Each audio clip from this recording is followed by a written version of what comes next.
प्रिय छात्र छात्राओं, सुप्रभात। आज इस वीडियो में मैं सुरेश चंद। बच्चों, आज इस वीडियो के माध्यम से हम सब हमारी जो कक्षा 6 में हिंदी बसंत नाम की जो बुक चल रही है, उसमें आज हमारा जो पाठ का नाम है नादान दोस्त, पाठ 3 है। इसके बारे में आज हम सब इस वीडियो में अध्ययन करेंगे। बच्चों, ऑनलाइन शिक्षण प्रक्रिया में इस वीडियो का बहुत महत्व है। इसके माध्यम से हम अपने विचारों को पाठ के बारे में आप तक पहुंचाने का काम करते हैं। तो प्रिय बच्चों, आपको सलाह दी जाती है कि आप बड़े ही ध्यान पूर्वक इस पूरी वीडियो को देखिए तथा सुनिए और समझिए, तभी आपको कुछ समझ में आएगा। बच्चों, ये नादान दोस्त जो है पाठ 3 है और इस पाठ के लेखक हैं, ये एक कहानी है और इस कहानी के लेखक हैं मुंशी प्रेमचंद जी। बच्चों, मुंशी प्रेमचंद जी बहुत ही प्रसिद्ध नाम है हिंदी गद्य साहित्य के क्षेत्र में। तो इनका जो नाम है ना, वो वैसे ही इनके काम भी हैं। प्रिय बच्चों, इन्होंने हिंदी गद्य साहित्य के क्षेत्र में बहुत ही उपन्यास, कहानियां, नाटक इत्यादि कथाएं बहुत कुछ लिखी हैं। तो ये जो लेखक है ना इस पाठ के नादान दोस्त के, तो मुंशी प्रेमचंद जी के बारे में मैं थोड़ा सा प्रकाश डालूंगा, क्योंकि बहुत परम आवश्यक है कि मुंशी प्रेमचंद जी के बारे में भी कुछ ना कुछ मालूम होना चाहिए। बच्चों, मुंशी प्रेमचंद जी जो है ना ने ये आपके सिलेबस में नादान दोस्त, ये कहानी हिंदी के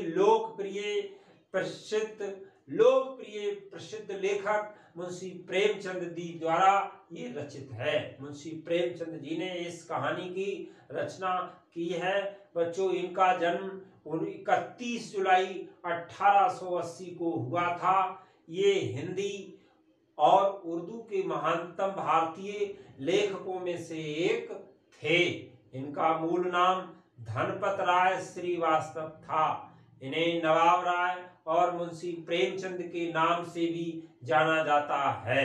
बच्चों, इन्होंने हिंदी कहानी और उपन्यास की एक ऐसी परंपरा का विकास किया जिसने पूरी सदी के साहित्य का मार्गदर्शन किया।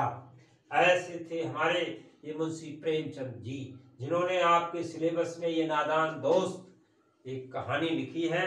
तो आइए इस कहानी के बारे में मैं संक्षेप में इस पाठ के पूरे सारांश के बारे में आपको अभी अवगत कराने जा रहा हूं। आप लोग ध्यान पूर्वक सुने। इस पाठ में मेन बात क्या है, क्या इसका पूरा सार है, तो आपके सम्मुख में प्रस्तुत करने जा रहा हूं इस कहानी का। तो प्रिय बच्चों, ये जो कहानी है ना, ये कहानी बाल उत्सुकता और किसी जीव की देखभाल के प्रति सचेतता को दर्शाती है, जिसमें केशव और श्यामा भाई बहन हैं। इस कहानी में जो केशव और श्यामा हैं वो भाई बहन हैं। उनके यहाँ घर के कार्निस के ऊपर एक चिड़िया ने अंडे दिए थे और दोनों बच्चे उन अंडों को देखने, उनकी देखभाल तथा उनसे बच्चे बाहर आने को लेकर बहुत उत्साहित थे। बच्चों, गर्मी के दिन थे, तेज धूप तथा उससे होने वाली परेशानियों को लेकर दोनों बच्चे बहुत चिंतित थे। उनके मन में बार बार ये प्रश्न उठता कि बेचारी चिड़िया और उसके अंडे क्या क्या खाएंगे, पिएंगे और इस तपती धूप से कैसे बचेंगे। बच्चों, दोनों बच्चे एक दिन दोपहर के समय माँ की नजरों से बचते हुए, नजरों से छिपते हुए घर से बाहर आए और स्टूल पर चढ़कर देखा कि कार्निस पर बिखरे तिनकों पर 3 अंडे पड़े हुए हैं। कितने अंडे? 3 अंडे पड़े हुए हैं। उसने श्यामा से कुछ चिथड़े मांगे, उन पर अंडे रख दिए। श्यामा भी अंडों को देखना चाहती थी, पर केशव ने तू गिर पड़ेगी ये कहकर डांट दिया, अर्थात डांटा। तभी माँ आती है और उन दोनों को डांट कर सुला देती है। जागने पर दोनों ने देखा कि अंडे जमीन पर गिरे पड़े हैं। दोनों बहुत उदास हो गए। कौन? केशव और श्यामा। तभी माँ आती है। उनकी डांटने पर श्यामा ने रोते हुए सारी बात बता दी। किसको?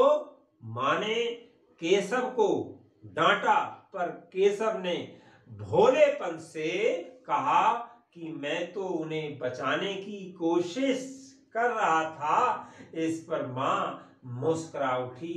तो बच्चों, ये इस प्रकार का पूरा सार है इस पाठ का, जो मैंने आपके सम्मुख रखा। बच्चों, इसमें केशव और श्यामा भाई बहन थे और कार्निस पर कितने अंडे पड़े हुए थे? 3 अंडे पड़े हुए थे। तो कार्निस के बिखरे तिनकों पर। तो इस प्रकार से ये पूरी कहानी का सार मैंने अभी आपके सम्मुख रखा। और अंत में बच्चों, ये जो कहानी है ना, ये हमको कुछ प्रेरणा देती है। क्या प्रेरणा देती है?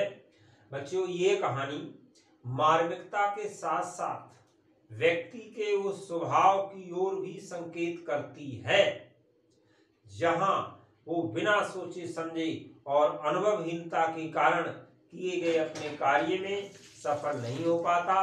अनुभव और बड़ों का मार्गदर्शन प्रत्येक कार्य की सफलता के लिए अति आवश्यक है। तो बच्चों, ये कहानी मार्मिकता के साथ साथ व्यक्ति के उस स्वभाव की ओर भी संकेत करती है जहां वो बिना सोचे समझे और अनुभवहीनता के कारण किए गए अपने कार्य में सफल नहीं हो पाता। बच्चों, अब इस पाठ में कुछ कठिन शब्दार्थ आए हैं, वो मैं रीड कर रहा हूं, आप लोग ध्यान दीजिए। ये अपनी फिर कॉपी पर नोट कर लेंगे, एग्जाम में ये भी आते हैं। सुध का अर्थ होता है याद, फुर्सत का अर्थ होता है आराम, तसल्ली का अर्थ होता है दिलासा, पर का अर्थ होता है पंख, अधीर का अर्थ होता है बेचैन, अंदाजा का अर्थ होता है अनुमान, स्वीकृत का अर्थ होता मंजूर, प्रस्ताव का अर्थ होता बातचीत का विषय, चाव का अर्थ रुचि, कसूर का अर्थ गलती, और सोटी कहते हैं छोटी छड़ी। इस प्रकार से ये पाठ में कुछ महत्वपूर्ण कठिन शब्दार्थ आए जो आपके लिए अति आवश्यक है। इनसे शब्दकोश में वृद्धि होती है, तो इसलिए ये याद कर लीजिए, लिख लीजिए, बहुत आवश्यक है। ये एग्जाम में आते हैं। पाठ का सार मैंने बता दिया, मुंशी प्रेमचंद जी के बारे में संक्षेप में बताया। बच्चों, ये वीडियो आपने यदि ध्यान पूर्वक सुनी होगी, समझी होगी, तो निश्चित कुछ बातें आपको समझ में आई होंगी। वीडियो आपके पास सुरक्षित रहेगी और इसको जब चाहें 1-2 बार देखें तो बहुत आसानी से सारी बात समझ में आ जाएगी। आप सब लोगों ने इस वीडियो को बड़े ध्यानपूर्वक देखा, सुना, समझा, इसके लिए बहुत बहुत धन्यवाद। और ये वीडियो आपको अच्छी लगी हो, पसंद आई हो, तो लाइक और सब्सक्राइब अवश्य करें। बहुत बहुत धन्यवाद। फिर मिलते हैं अगले चैप्टर में नई वीडियो के साथ।